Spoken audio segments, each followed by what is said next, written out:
teman-teman penikmat cerita-cerita horor di channel spesial horor dimanapun kalian berada. Semoga selalu dilancarkan dan dimudahkan semua aktivitasnya. Kali ini, Mimin akan kembali membawakan sebuah cerita horor dari akun Twitter @rama_atmaja_hcr yang berjudul Teror Pocong 40 Hari.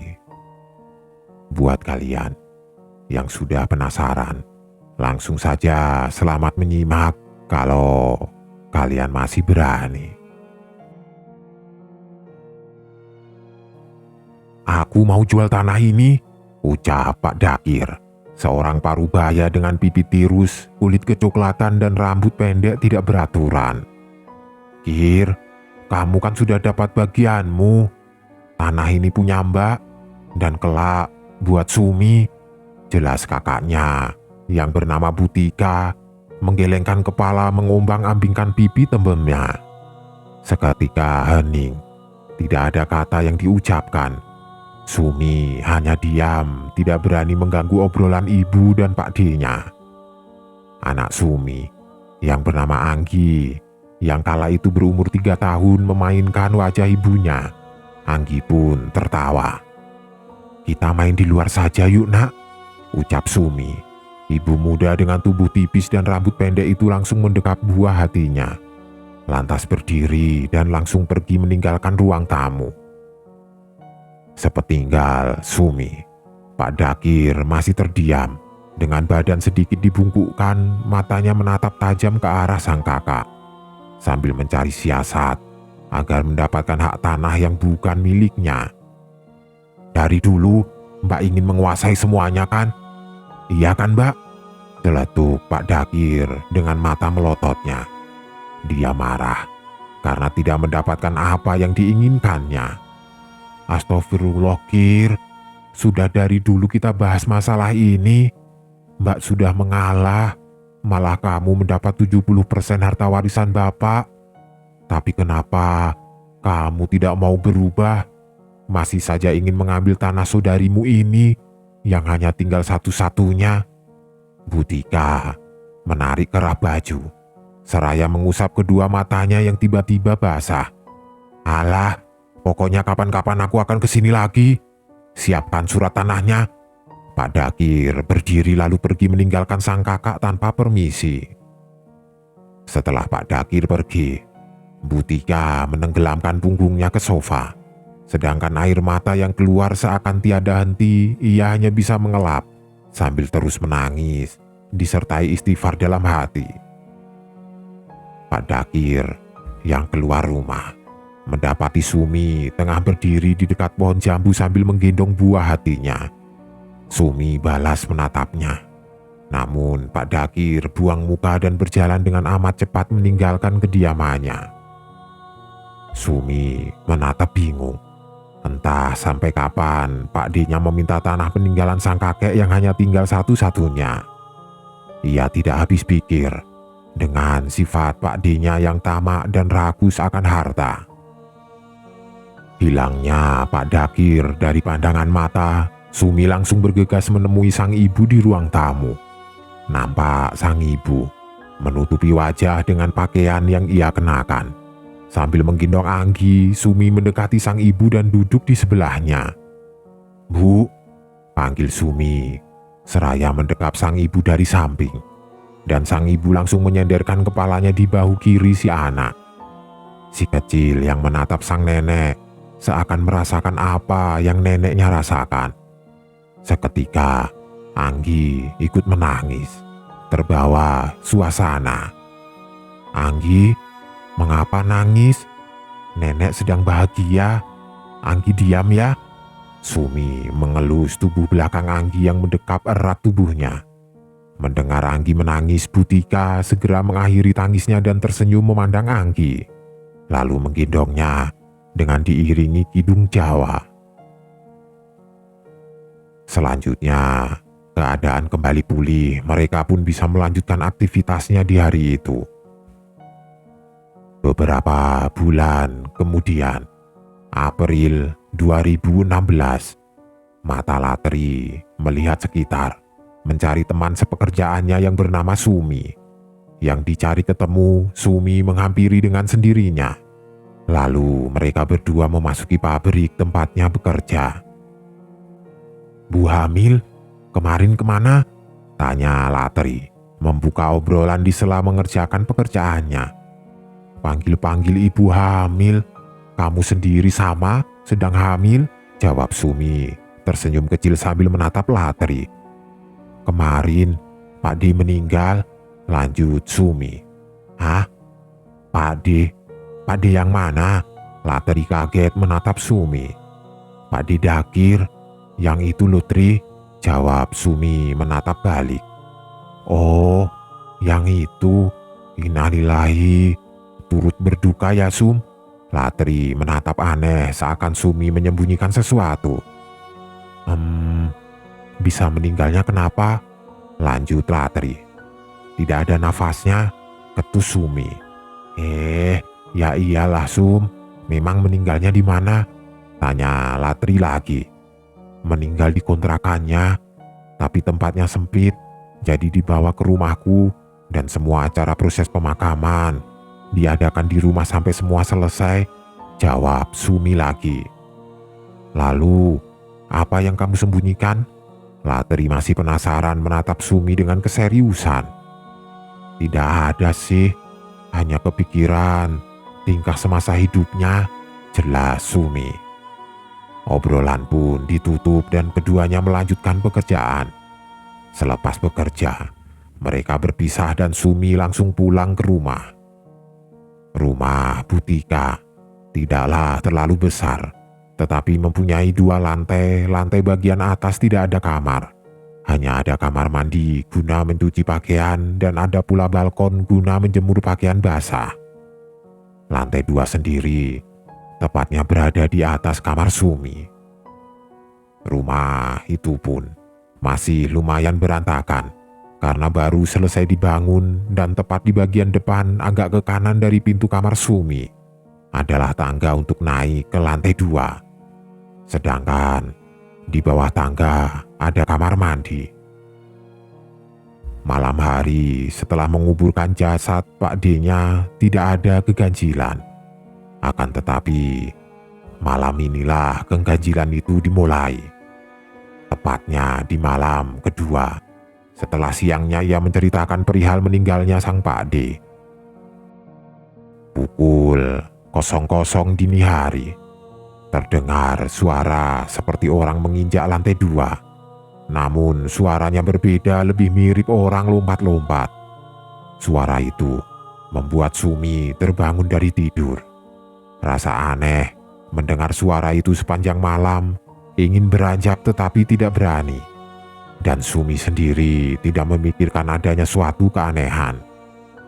Sampai pukul 4:30, suara berisik itu mendadak hilang dengan sendirinya. Di malam ketiga, suara itu kembali terdengar. Sumi mulai merasa ketakutan. Mas, bangun." Sumi menggoyang tubuh suaminya. "Ada apa, Dek?" tanya Amin, suami Sumi yang masih menutup kedua matanya. "Mas dengar tidak?" Sumi bertanya balik, membuat Amin mempertajam indera pendengarannya dan mendengar apa yang Sumi dengar. "Ya sudah, aku ke atas dulu." Amin bergegas bangun dari tidurnya. Dia berjalan meninggalkan kamar sembari sesekali menguap. Sumi langsung mendekap sang buah hati yang masih terlelap. Didekapnya erat-erat sambil melihat pintu kamar yang mulai dibuka. Amin keluar kamar, lantas mengambil payung yang tergantung di samping anak tangga. Diambillah payung itu guna berjaga-jaga. Dia mulai melangkah, perlahan menaiki anak tangga dengan mengendap-endap. Sesampainya di atas, suara itu tidak lagi terdengar. Dia pun tidak melihat adanya seseorang. Matanya terus melisik mencari dari sudut kegelapan, namun tidak ada yang mencurigakan. Amin menyalakan lampu dan menelusuri setiap sudut ruangan, bahkan mengecek sampai balkon dan tetap tidak ada orang. Setelahnya, Amin bergegas turun menemui sang istri di kamar untuk memberitahukan kalau tidak ada seorang pun di lantai atas. Akan tetapi, suara itu kembali terdengar di saat keduanya sudah membaringkan tubuh di atas ranjang. "Mas, itu terdengar lagi." Sumi menatap Amin yang sudah memejamkan kedua matanya. Sudahlah, tidur saja. Mungkin itu tikus." Tanpa membuka kedua mata, Amin mencoba kembali terlelap, lalu disusul Sumi.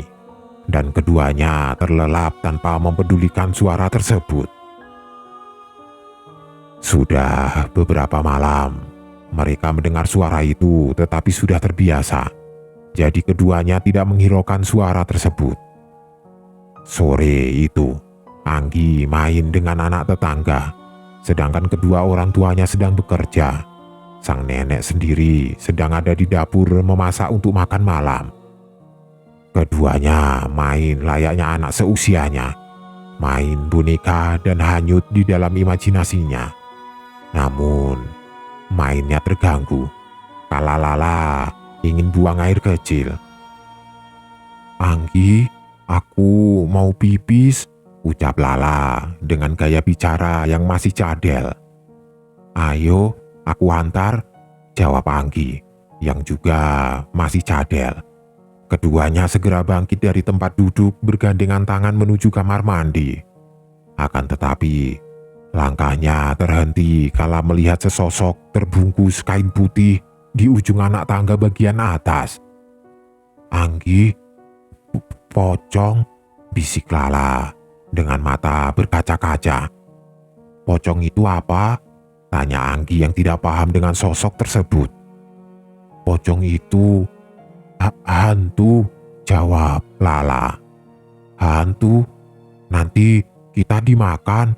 Anggi balik berbisik dan keduanya menatap wajah pocong tersebut. Sosok pocong melihat ke arah mereka dengan wajah mengerikan, hitam, seperti gosong, dan bola mata yang seakan mau keluar. Keduanya berteriak, lantas lari keluar rumah. Sesampainya di luar, mereka tidak ada yang berani masuk dan lebih memilih berdiam diri di luar rumah. Sang nenek yang mendengar tidak menghiraukan teriakan itu, karena yang ia pikirkan saat itu mungkin mereka teriak karena melihat kecoa atau cicak.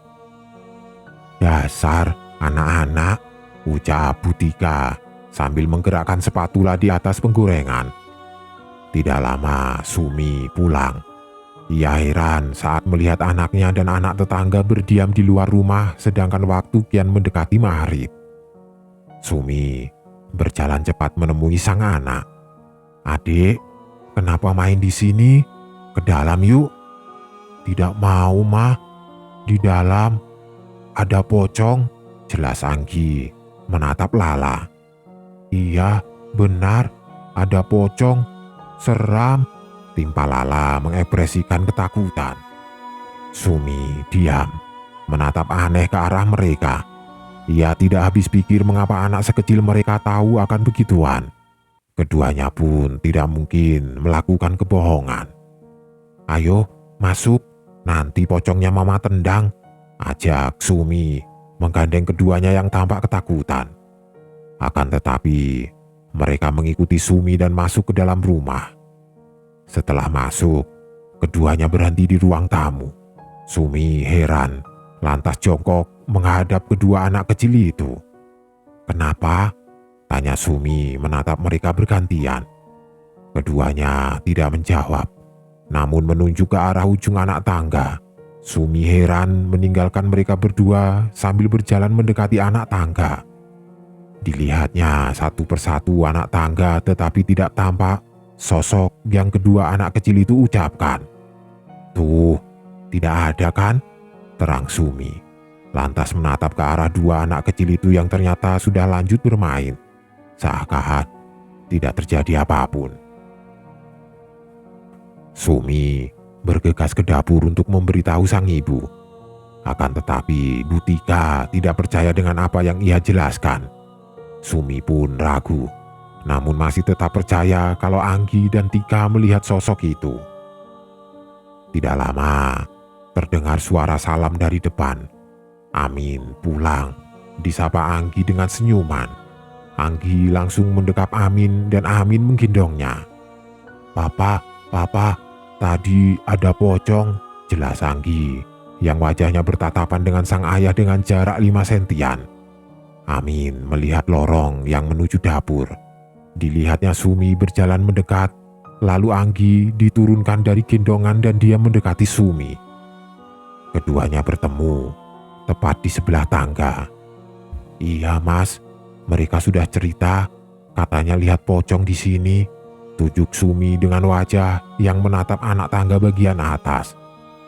Oh alah Sum, omongan anak kecil dipercaya. Mana? Tidak ada apapun, seru Amin, ikut menatap ke arah ujung anak tangga. Malam pun datang. Suara orang lompat-lompat di lantai 2 kembali terdengar. Kedua pasutri itu terbangun saat mendengar suara yang terus menghantui di setiap malam hari. Amin menurunkan selimut di dada lantas menggoyangkan kedua kaki agar menapaki lantai. Dia berdiri, menatap ke arah Sumi yang hanya diam menatap balik sang suami. Amin penasaran dengan apa yang dilihat anaknya sore tadi. Dan untuk memastikan benar atau tidaknya hal tersebut, Amin melangkahkan kakinya keluar kamar. Dia terus berjalan sampai menapakkan kakinya di anak tangga. Dencitan anak tangga yang terbuat dari kayu terdengar begitu lantang. Amin naik sambil sesekali melihat ke arah belakang. Sumi menatap Amin, memeluk daun pintu. Ia diam seakan mulutnya tidak mampu berkata dan hanya bisa menyaksikan apa yang akan suaminya lakukan. Amin membulatkan tekad, bergegas naik ke lantai atas.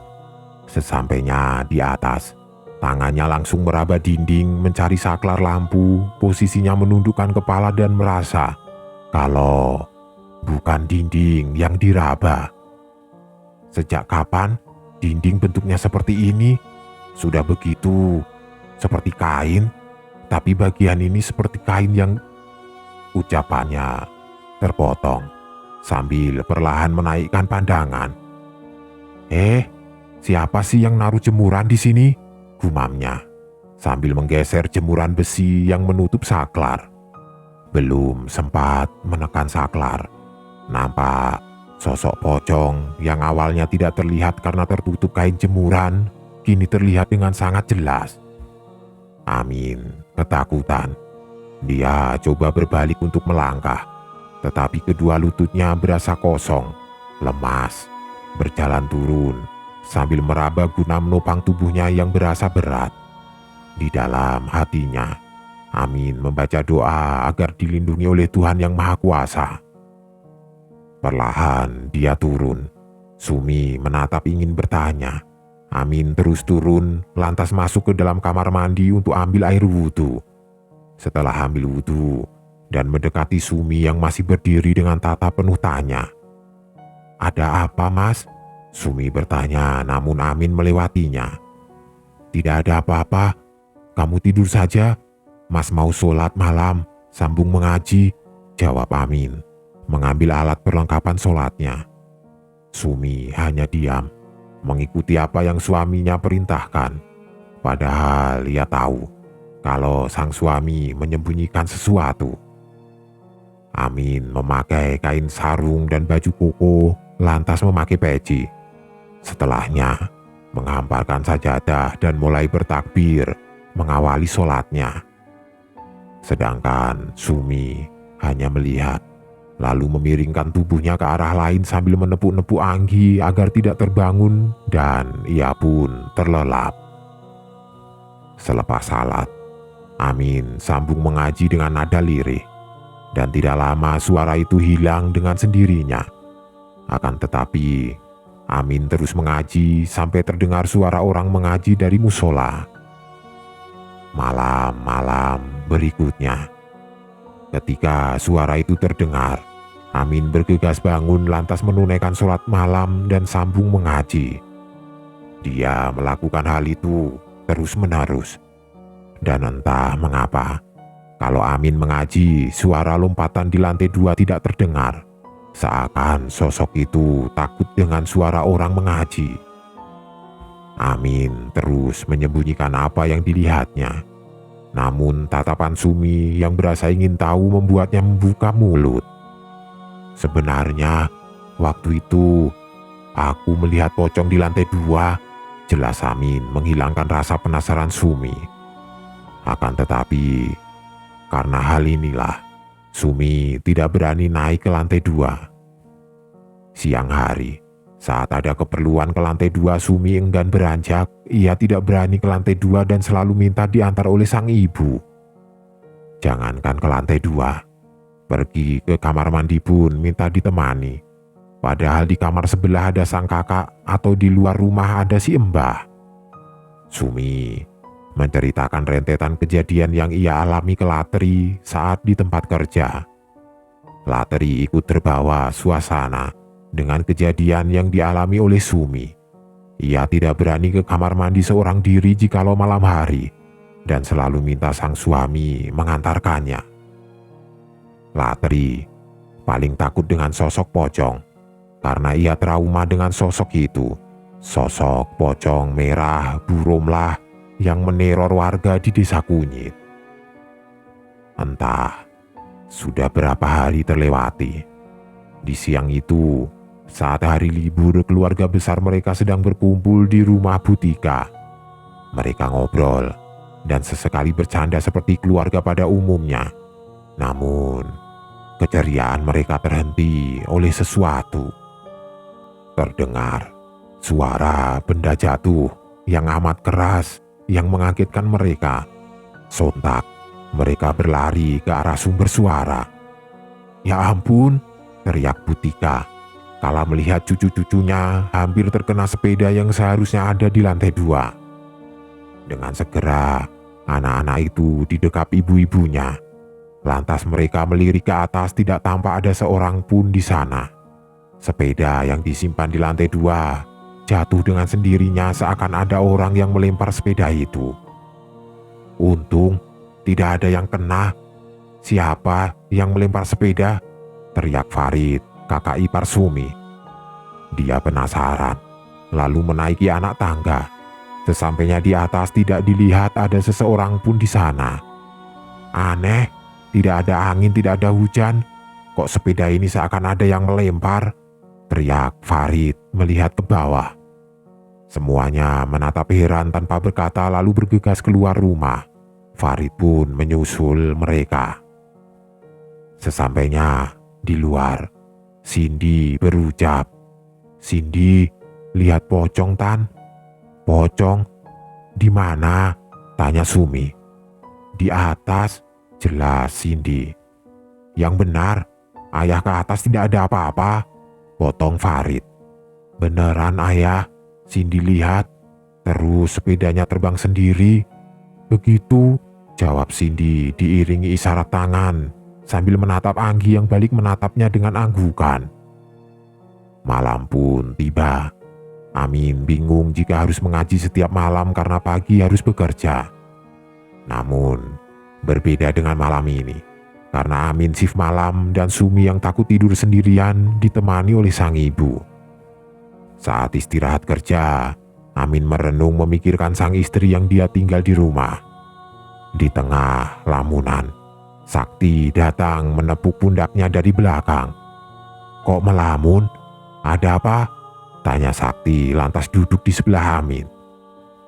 Tanpa rasa enggan, Amin menceritakan rentetan kejadian yang terjadi di rumahnya. Sakti hanya diam sambil terus memandang dan sesekali menjawab dengan anggukan. "Sebenarnya apa yang terjadi?" tanya Amin di akhir cerita. "Sepulang kerja, aku antar kamu ke temanku yang bernama Ayib. Dia paham masalah beginian," jawab Sakti. "Ayo, sekarang kita lanjut kerja. Waktu istirahat hampir usai, lanjutnya mulai berdiri." Pagi pun tiba. Kerja malam sudah dilewati. Amin tidak langsung pulang, dia menunggu Sakti di depan gerbang. Sambil menyenderkan punggungnya di tembok, Amin menyalakan api rokok. "Yuk, kita ke sana," teriak Sakti mengagetkan Amin. Kemudian mereka berdua mulai menaiki kendaraan umum yang lewat tidak jauh dari gerbang. Di dalam kendaraan tidak ada percakapan. Amin memilih diam. Begitupun Sakti yang fokus melihat jalanan. Setelah beberapa menit berselang, Sakti menghentikan kendaraan dan keduanya langsung turun. Mereka berjalan ke perkampungan padat penduduk, memasuki gang kecil dan berhenti di depan rumah berteralis besi. Keduanya masuk ke dalam halaman rumah itu dan terlihat seorang pemuda tengah bersiap berangkat kerja. "Assalamualaikum, Yip. Mau berangkat?" tanya Sakti memasuki rumah Ayib dan disusul oleh Amin. "Waalaikumsalam.